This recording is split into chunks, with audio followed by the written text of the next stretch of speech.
నిజం చెప్పాలనంటే wind share form అయ్యి కాస్తో కూస్తో తుఫాన్ డిసిపేట్ అయ్యి తీవ్రత తగ్గినప్పటికీ కూడా రైతుల మీద మాత్రం దీని ప్రభావం చాలా సివియర్గాను సీరియస్గాను దీని ప్రభావం చోటు చేసుకుంది.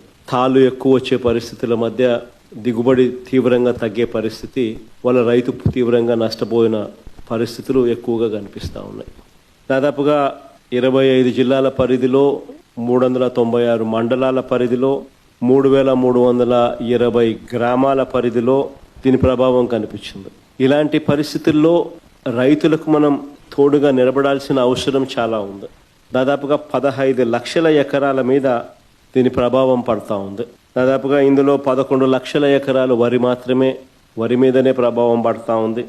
39 లక్షల ఎకరాలలో మామూలుగా వరి సాగయ్యే పరిస్థితి ఉంటే అందులో దాదాపుగా 11 లక్షల ఎకరాలలో దీని ప్రభావం పడతా ఉన్న పరిస్థితులు కనపడతా ఉంది. దాదాపుగా 1,15,000 ఎకరాలకు సంబంధించి పత్తి, దాదాపుగా మరో 1,15,000 ఎకరాలకు సంబంధించి వేరుశనగ, మరో 2 లక్షల ఎకరాలకు సంబంధించిన మొక్కజొన్న, మరో దాదాపుగా 2 లక్షల ఎకరాలకు సంబంధించిన హార్టికల్చర్ పంటల మీద తీవ్రమైన ప్రభావం, దాదాపుగా 15 లక్షల ఎకరాల మొత్తం మీద తీవ్రమైన ప్రభావం కనిపిస్తూ ఉంది.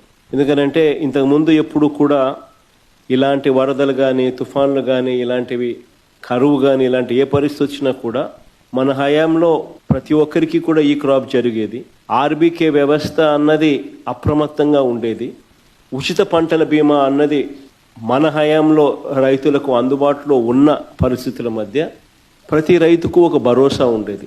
85 లక్షల మంది రైతులకు దాదాపుగా 70 లక్షల ఎకరాల పంటకు ఉచిత పంటల బీమా అందుబాటులో ఉండే పరిస్థితి ఉంటే ఈరోజు కేవలం ఇన్సూరెన్స్ ప్రీమియం కట్టిన వాళ్ళకు మాత్రమే, అంటే కేవలం 19 లక్షల ఎకరాలకు మాత్రమే, 19 లక్షల మంది రైతులకు మాత్రమే, అది కూడా బ్యాంక్ లోన్ అవైల్ చేసుకున్న వాళ్ళకు మాత్రమే ఇప్పుడు ఇన్సూరెన్స్ అవైలబుల్గా ఉన్న పరిస్థితిని మనం చూస్తూ ఉన్నాం. సో మిగిలిన రైతుల పరిస్థితి ఏం కావాలా?